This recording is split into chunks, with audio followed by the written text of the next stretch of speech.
Did you ever get the brakes fixed?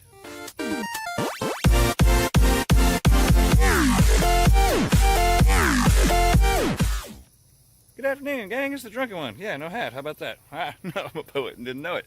All right, so yeah, I'm doing the brakes today, and yeah, they weren't as bad as I thought. Well, one side wasn't. Let me show you what I got. I guess I'll keep it this way and show you this way.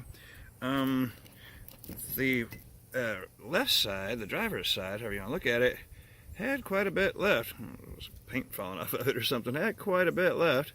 This is the part there on this other side that is what goes against the rotor and causes you to stop. So that one's not too bad. The other one on that side, I don't know which one's inner and which one's outer. Hopefully that's coming in for you. Not so bad, not so bad. But now on the other side, I'm surprised that thing wasn't squeaking already. Oh, I guess it was a little bit, huh? All right, this is the other side. Now that's getting pretty thin. I made a good choice by pulling them off because that means they're still under the warranty. This little thing down here at my pinky, I don't know if you can see it or not, that's a little metal tab. And what happens is when the brakes get lower, that little tab, this is not coming in, is it, guys? That little tab will rub against the rotor, and I'll show you what a rotor is here in a second if you don't know. And that's what causes the squeaking noise. So that's to let you know that your pad's getting pretty thin. Again, I don't know if this is the inner or the outer. I do know this is the passenger side, and that one was ready to go. And it looks, if you look real close, oh, it's not coming in. It's a little shiny on that little metal piece, meaning it was starting to rub, you know. So I would have gotten some squealing had I let it go, and it would have reminded me. And then the other one on that side, not too bad. Still had some room before the little squeaker toy thing. If you can see it a bit. Sorry about the camera angles today. All right, let me flip you around, and I'll show you what the new ones look like. So you see how thin those are. Even the better of the thin ones. Or maybe I can do it this way. Let me slide it down in here. I don't know if you get enough light or not. Okay, so this is what they're looking like now. Got a bug flying around here. I don't know if you can see in there very well. It's like a bee, but it's not.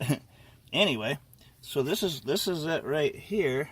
That bunch of brake pad, and so I got them all cleaned up. And really, I've done these before. You can actually do these by just pulling out these pins, and all this stuff can come straight out. The only thing you have to do is pry back the brake pads a little bit, so it collapses the what do you call it? The little squeezer things in there. This is it's a caliper that squeezes the caliper. There's 4 spots where it pushes on the brakes too on either side. So you just got to push those guys back to be able to allow the other ones in. I did take these off. There's nothing to it really. It's just a couple bolts, one up here and then one down there. But scraped off the rust. Put just a little bit of graphite down here and up here because it makes a connection a little bit there, you know, from the pads to the caliper housing itself. And then so can't see you now.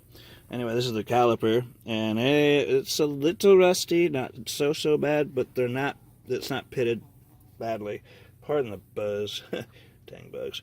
Anyway, so I'm going to go ahead and keep them like that. I'm not going to worry about having them turned, and when you get them turned, you just take in this piece, and they take off a minute little bit of this, and you can only do that so many times before they say, no, it's too thin, you got to buy another one. So I'm just going to roll with this. I did use a wire brush and get most of the stuff off of there. I guess that was just a little debris that was in between here and the pad.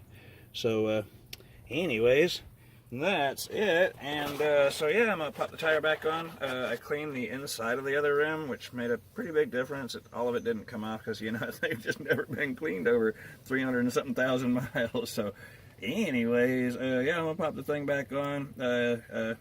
You don't have to redo any of the brake fluid stuff because just by pushing the caliper in, that pushes it back up to the reservoir.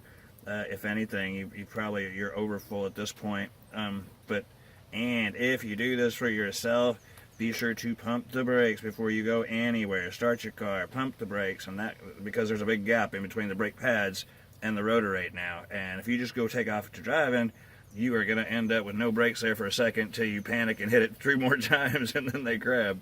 Been there, done that. So yeah, be sure to pump your brakes and get that pedal to where it feels good again. All right, yeah, you know.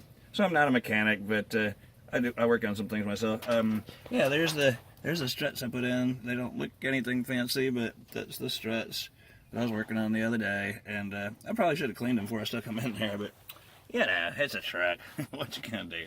All right, guys. Thanks for coming by. May the force be with you. Cheers, love, funky vibes, all that good stuff. Be sure to like, comment, and subscribe, and I will see y'all later. Adios from the Drunkinone. It's almost time for a beer.